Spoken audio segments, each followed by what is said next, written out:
Let me tell you about the time my idiot best friend almost got us deported from the UK because he didn't understand the concept of you don't mess with the Queen's Guard. So, my buddy Dave is one of those guys who is both wildly entertaining and a constant hazard to himself and others. He's a lovable moron, likable, but still a moron. The kind of guy who once tried to heat up soup in a plastic bowl and acted personally betrayed when it melted. The kind of guy who thought Stonehenge was just a bunch of British Legos. Anyway, we planned a week-long trip to London, and Dave, in all his infinite wisdom, decided he didn't need to do any research beforehand. Not a single Google search.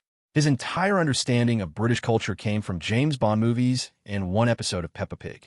So he gets off the plane expecting everyone to be wearing top hats, sipping tea, and saying pip pip, cheerio like extras in a Victorian drama.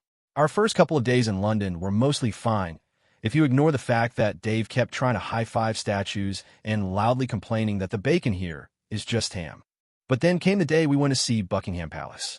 That's where things went from mildly embarrassing to holy crap, we might be international criminals. Now, if you've never seen the Queen's Guard in person, let me tell you, they are terrifyingly disciplined. These guys stand outside the palace in their ridiculous yet iconic red uniforms and those giant fluffy hats, and they do not move. At all. No blinking, no twitching, no scratching an itch. They just stand there like some kind of government-issued mannequins. And Dave? Well, Dave didn't get that. The moment he saw them, he got way too excited, like a Labrador seeing a tennis ball. Bro, these dudes are just standing there? Like forever. Yes, Dave, that's their job. But what if I poke him? And that, dear reader, is the moment I knew we were doomed. I tried to explain. I really did. I told him these guys were not street performers. I told him they were trained soldiers. I even told him that messing with the Queen's Guard is the kind of thing that gets you tackled, fined, or possibly drop-kicked into the Thames. But did Dave listen? Of course not. Instead, he turned to me with that classic Dave expression, the one that always precedes an absolutely horrible decision. The one that says, I'm about to do something stupid, and you're legally responsible. And before I could stop him, he was already walking up to one of the guards, grinning like an absolute idiot. Now, for the first few minutes, he was just annoying in a harmless way. He started by doing jumping jacks in front of the guy. Nothing. Then he made faces at him. Nada. Then he leaned in way too close, inspecting him like he was some kind of museum exhibit. Dude, he's like a real-life Buckingham wax figure, Dave whispered to me. I think he's asleep with his eyes open. I, meanwhile, was already plotting how I was going to explain to Dave's mom that her son got bayonet on foreign soil. But then it escalated. And by escalated, I mean Dave got it in his head that the guard was just being stubborn, that this was some kind of challenge, and if he could just break the guy's concentration, he would win some kind of imaginary prize. So Dave, in all his wisdom, started making fart noises. Loud ones. People started staring. Families were pulling their children away. I saw a nearby tour guide give me the most sympathetic look I've ever received, like, ah, yes, you are the keeper of the idiot. I understand your suffering. But even that wasn't enough for Dave. Because now, he was convinced that the guard wasn't real. That maybe, just maybe, it was some kind of animatronic puppet, some high-tech British Disney animatronic. So, naturally, Dave had to test this theory. How? By poking the guard. With one finger. Right in the chest. And that, dear reader, is the moment when I saw my entire future flash before my eyes. Because as soon as Dave's finger made contact, something changed. The air got heavier. The temperature dropped. Even the pigeons seemed to stop moving. The guard, who had stood completely motionless for hours, suddenly took a sharp, precise step forward. And in a voice that sounded like it had been forged in war, he bellowed, "Step away from the Queen's Guard." It was so loud. It was so aggressive. It was the exact volume and tone of someone about to end another person's existence. Dave? Oh, Dave nearly died on the spot. The man's voice hit him like a freight train of pure authority. His entire body jolted like he had been electrocuted. He stumbled back so hard that he tripped over his own feet and fell straight onto his ass. The crowd loved it. People were cheering. A group of old ladies actually clapped. A child pointed and shouted, "That man is very stupid," and I have never seen a more accurate summary of a human being in my life. Dave, now flat on the ground, looked up at me in sheer panic. His face was pure, unfiltered regret. "Bro," he whispered, "I think I pissed off the King of England." I had no time to explain why that was also stupid, because at that exact moment, just when I thought the situation couldn't get any worse, that's when he showed up. The thug. The guy who would take this already disastrous situation and somehow make it worse. And that, my friends, is where this story goes from bad to absolutely batshit insane. So there I was, standing in the middle of Buckingham Palace's courtyard, watching my best friend Dave lying on his ass, questioning reality after getting verbally obliterated by a man in a fuzzy hat. And that's when things went from mildly humiliating to we might actually make international headlines. See, right as Dave was trying to process the fact that the Queen's Guard had spoken, something he thought was physically impossible, this other guy suddenly stepped into the scene. And let me tell you, this dude looked like he had been waiting his whole life for a chance to start a public brawl. He was about 6 feet 3 inches, built like a fridge with anger issues, covered in questionable tattoos, and had that classic British gangster look. Like if you took Jason Statham, but removed all the self-control and replaced it with an unhealthy amount of caffeine and rage. This guy had clearly just been hovering around, looking for a reason to start swinging. And guess what? Dave had just given him one. This random British thug, let's call him Toothless Tony, foreshadowing, storms up to us, eyes locked on Dave like a shark that just smelled blood. Boy, he growls. You think you can just disrespect the Queen's Guard, mate? Now, this was objectively hilarious, because Toothless Tony himself did not exactly look like a royalist. He didn't seem like the type to have the national anthem as his ringtone. More like the kind of guy who calls people bruv unironically and sells questionable substances in alleyways. Dave, still completely confused and 2 brain cells away from a coma, looks up at him and says, huh? And Toothless Tony loses it. He starts going off about respect, British pride, the monarchy, and a bunch of things I'm 99% sure he didn't actually care about.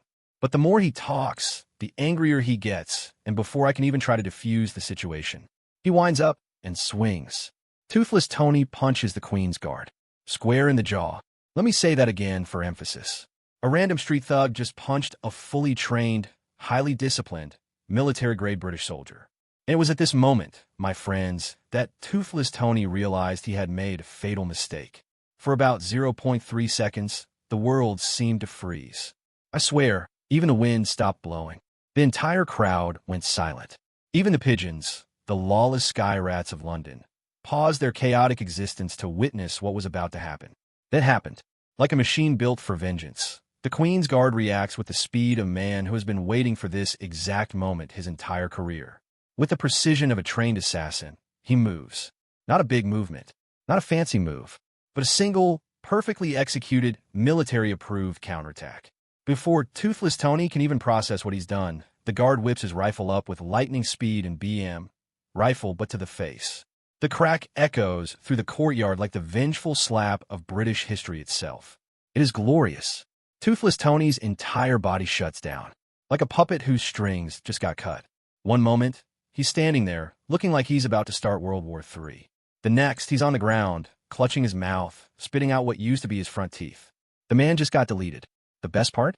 The guard doesn't even move.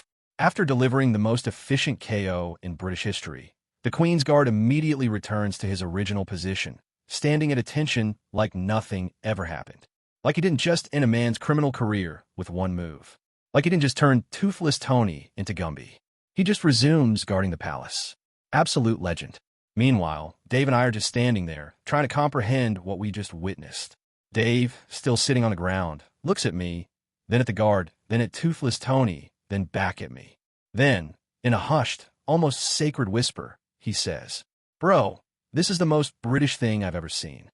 All right, so at this point we have Dave, my lovable idiot friend, who just learned that Queen's Guards are not statues. Toothless Tony, a thug who made the worst life choice of 2024 by punching a trained soldier and is now spitting out his own teeth. The Queen's Guard, who just executed the cleanest, most disciplined takedown in the history of violence, and then went right back to work like nothing happened. And now we get to the part where security shows up, because you do not just sucker punch a royal soldier and get away with it. Nope. Within seconds of Toothless Tony eating the pavement, reinforcements arrive. And when I say reinforcements, I don't mean a mall cop with a flashlight. I mean actual British military personnel storming onto the scene like they're about to raid a terrorist hideout. For dudes in full tactical gear come sprinting out of nowhere. I don't even know where they came from. Like, do they have an underground bunker? A trapdoor in the palace? A bat signal for dumbass? All I know is that 1 second it's just us, and the next, These dudes are on Toothless Tony like he's the last slice of pizza at a frat party. Tony doesn't even get a chance to run. He's still on the ground, clutching his mouth, spitting out dental fragments when suddenly, bam, he gets tackled with enough force to send him into another tax bracket. I mean full body slam, like a SWAT team storming a drug den. One guy grabs his arms, another grabs his legs, and the third just kneels on his back like he's about to read him his last rites. The fourth? He's barking orders into a radio, and all I hear is, suspect neutralized, request immediate backup, potential hostile engaged. And I'm just standing there thinking, potential hostile? Bro, this man is unconscious and missing teeth. The only thing he's a threat to is soft foods. Meanwhile, Dave is frozen in pure shock. He still hasn't gotten up. He's just sitting there, watching Tony get obliterated, mouth slightly open like he just witnessed a real-life Mortal Kombat finishing move. And then, because Dave physically cannot go more than 5 minutes without making a bad decision, he goes, I think I should probably get out of here. Out loud, in front of the highly trained military security personnel. Immediately, all 4 guards snap their heads toward him. And that's when I realize they think we're together. Oh no, my stomach drops. I can see it happening in real time. The security guys are connecting dots that absolutely should not be connected. One thug just attacked a royal guard. Another idiot, Dave, was acting weird and suspicious right before it happened. And now, the second guy is trying to get out of here. Do you see the problem? Because they did. And now we were about 30 seconds from getting our asses flattened. One of the guards, a very large, very angry man with a buzz cut that could cut glass, marches right up to Dave. You, don't move. Dave immediately panics. No, I wasn't going to go anywhere. I was just on the ground. Oh, sweet mother of bad decisions. Dave is about to be arrested. And if Dave gets arrested, I get arrested. Because there is no way I'm letting my best friend rot in a British prison alone. Not because I'm a great friend, but because he would 100% try to bribe the guards with monopoly money, and I need to be there to stop him. So before this gets any worse, I do the only thing I can think of. I throw my hands up and scream at the top of my lungs. Wait. He's just stupid. Silence.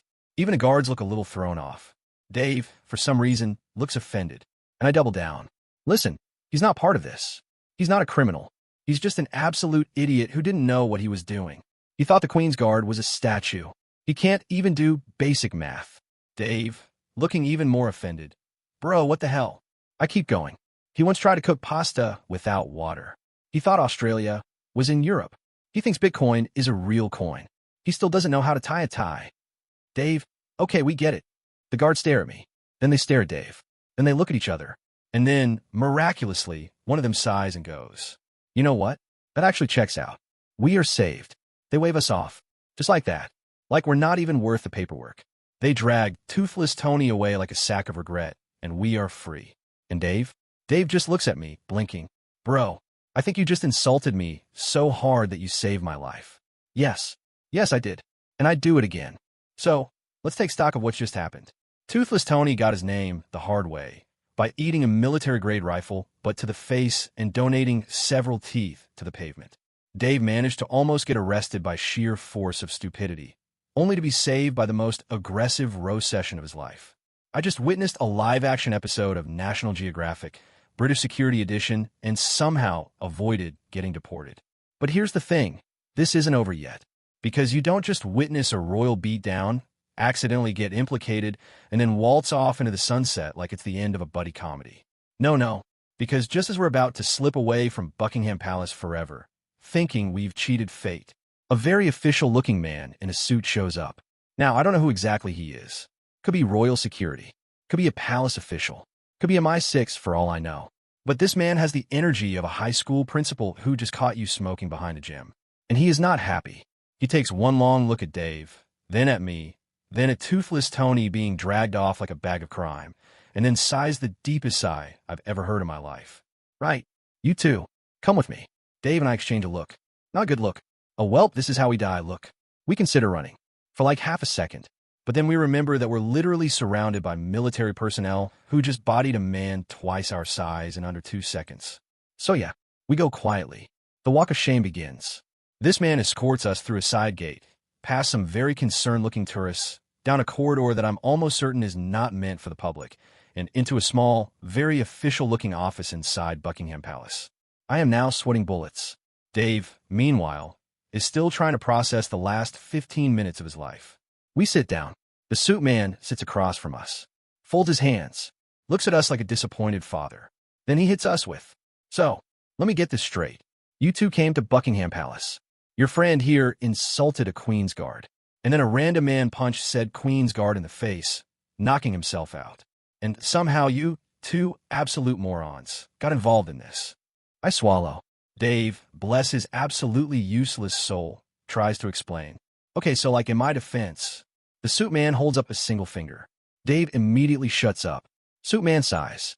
Then he does something that shakes me to my core. He smiles. Not in a nice way. Not in a you're off the hook way.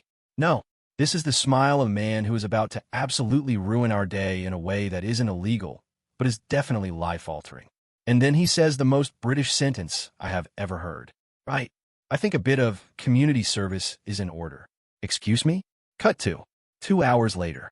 Dave and I, standing outside Buckingham Palace, wearing bright yellow volunteer vests, holding trash pickers, surrounded by a group of elderly British citizens cleaning up litter. You see, we didn't get arrested. We didn't get fined. We didn't even get banned from the palace. We got assigned to a damn litter cleanup program. For the next 4 hours, Dave and I are forced to pick up trash around the palace while under the watchful eyes of some very serious volunteers named Margaret, Nigel, and Barbara. Nigel takes his job very seriously. Barbara is in charge of the bin bags. Margaret watches us like a damn hawk. Dave tries to complain once. Margaret shuts him down so hard that I see the will to live leave his body. To make it worse, tourists keep taking pictures of us. We are now unwilling participants in people's London vacation albums. At one point, a little kid asks his mom, "Mummy, why are those men picking up rubbish?" The mom leans down and whispers something to him. The kid gasps, turns back to us, and whispers, horrified, "Did you insult the Queen?" I die inside. Dave, meanwhile, has entered a state of pure existential crisis. And that's how we spent the rest of the day, picking up empty crisp packets and disgracing our ancestors. After we finished our royal punishment, we were finally released back into society. Did we learn anything? Probably not. Will we ever go near Buckingham Palace again? Absolutely not. But at the end of the day, we walked away with a story so insane that no one would believe it actually happened. Well, no one except for Toothless Tony. But I don't think he'll be talking about it anytime soon. You know, because of the missing teeth.